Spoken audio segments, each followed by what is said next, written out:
Alan Outlaw here with the Chattanooga Chase. I'm here with Shannon York with Children's Siskin Institute. Thanks for having us in here. Yeah, thanks for coming by. Appreciate you. So this year we are going to repeat for the Chattanooga Chase the Siskin's Extra Mile.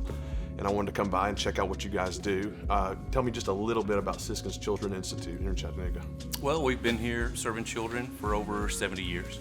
Here we believe that every child and family should have access to developmental and early intervention care. And so we provide services, healthcare services, that allow families to get a diagnosis they may need or discover if their child needs some kind of support where they may be behind with their peers. So you guys are not just located in Chattanooga. We're a Tennessee organization here, right? Right. So we opened a clinic in Nashville, Tennessee, just before the pandemic. It's a very small clinic, and we serve a small population in Nashville. And we work remotely in the community throughout Middle Tennessee. But most of the children we serve, out of the 7,000 children we serve annually, are here in Chattanooga and Hamilton County area. 7,000 children, that's a ton. And talk about support for that. What does it require from a staffing, from a facility standpoint, to serve 7,000 special needs children?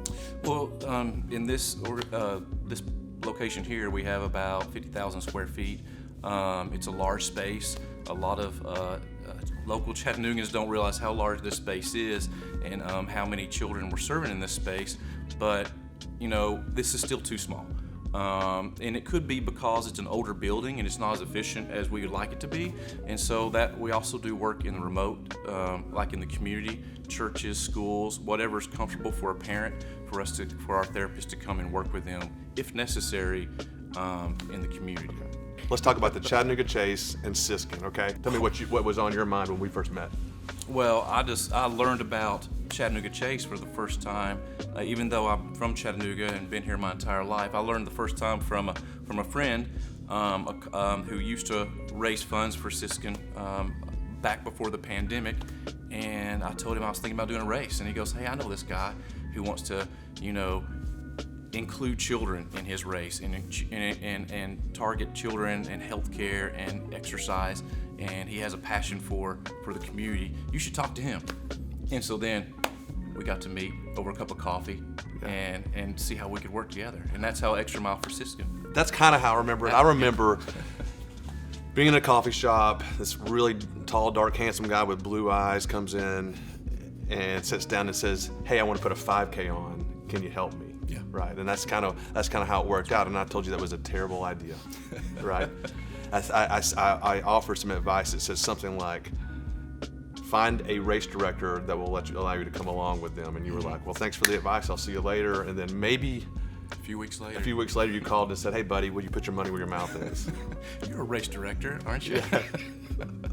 So that was awesome. So I thought to myself, the Chattanooga Chase benefits the youth development youth development running in Chattanooga, right? Siskin is a children's institution that supports special needs children. What a great combination. So we decided let's form the Extra Mile for Siskin. So you were there last year. Mm-hmm. All right, you got to experience it for the first time.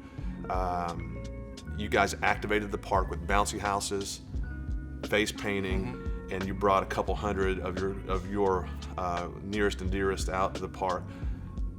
Give me a memory of the Chase from last year that you feel like epitomizes Chattanooga and the Chattanooga Chase. Well, a couple things. It was just amazing to see so many people in the community in North Chattanooga just coming out on Memorial Day, to have a good time, to run some races in support of great causes. And one of my favorite memories is standing at the line when you were getting ready to start the race for the Extra Mile for Siskin. Just all the kids and the adults behind them getting ready to run. I don't know, I thought that was pretty awesome. And the band starts playing right when they start running. And there's just so much energy. And everyone's there cheering each other on. It's like they want to cheer on. They want everyone to finish the race, whether it's the 8K or the 1K. It's just a strong community of folks who've done it together, because it's a hard race. So the cool part about bringing kids from Siskin and integrating them in with the other kids in the community is, again, they get a chance to be part of something that they ordinarily wouldn't be part of, and I thought that was amazing last year. Yes, the start line for the Siskin Extra Mile blew me away. The kids roll out and their parents roll out with them, and they come back, and then everybody hangs around and watches the other race. So it is super cool, and we are super grateful to have you guys as partners. The local businesses and individuals, they're who help us do what we do.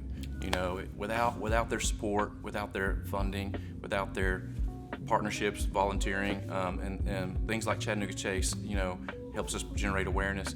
We can't do what we do. You know, we're a nonprofit, and so we need local support to help us serve more families. We want to serve 10,000 children next year, and we can't do it without the support of the community. Yeah. Well, I want to thank you for challenging me and including Fast Break and the Chattanooga Track Club.